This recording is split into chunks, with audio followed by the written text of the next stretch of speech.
The people react in Justice League issue 39. Walking through a hot dry desert, the weakened Aquaman is confronted by a gang of criminals who think they have found an easy target. But Arthur bests all but one, who is killed thanks to the arrival of the Fan, complete in Aquaman cosplay. The Fan says Simon is on his way to rescue Arthur, and like how he told the Lantern, he tells Arthur that he is the problem the League can't solve, and because he knows too much, he can't be allowed to testify. He says that Aquaman is the only one who knows that they need to kill him. In the meantime, however, the Fan gives him a hydration suit as Simon arrives and he teleports away. Simon thinks that Arthur killed all the men since they died from his trident, and the weakened Arthur says he regrets mentioning the story about him killing a shark because he had to, since the Fan took the wrong message from it. He says they need to get back to the others before he kills again. In the present, Cyborg arrives at a court on behalf of the Justice League, which confuses the court as Superman was meant to show up. Victor says that he is now chairman of the League and he meets with Regina Cole, the League's lawyer. Meanwhile, Batman and his JLA team respond to a train that crashed, and thanks to the train being loaded with deadly chemicals, they discover that it could create a small nuclear-like explosion if they are exposed. In the court, the judge asks Victor if the Batman that killed the congresswoman was the real Batman. Victor vehemently denies that, and the judge wants Batman to testify, but Victor doesn't think he can do that. The judge is confused since Victor is the League's leader, but he says that they aren't a political or military organization, so their membership is more voluntary. Victor also mentions that Batman could very well be in the chamber with them,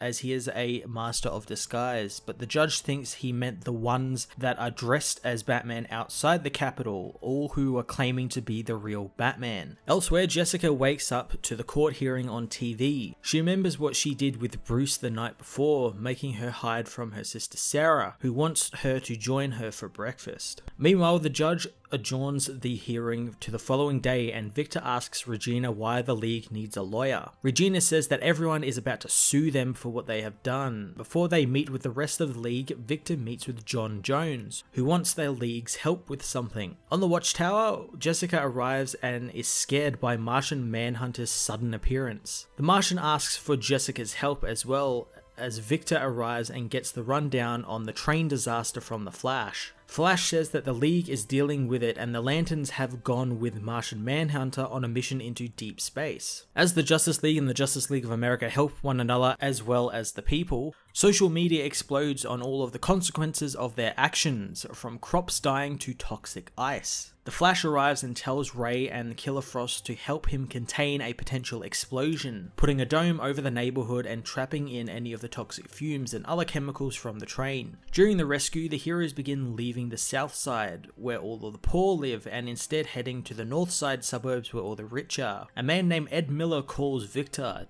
telling him of the situation and wants to know if, since he is their leader, Victor has seen what the League are doing on TV. Victor morphs into his cyborg look, telling Regina he's going to help the teams defuse the situation. Leaving Regina, the supposed lawyer lights a cigarette and pulls a welder out of her pocket, looking to get some nefarious work done on the Watchtower. Justice League issue 39 was an issue that kind of begun placing things down for the upcoming No Justice event by Scott Snyder. On top of that, we also got some really awesome continuations of the Christopher Priest meta-heavy story about this fan who's basically shattered the League, and there's like no going back from basically anything he has done. The story has taken a really cool and interesting direction, and it's in a really cool place now, and I'm really looking forward to the next couple of issues, as well as the conclusion of this fanboy-centric story and what happens with the team going into No Justice. I'm going to give this issue a 9 out of 10.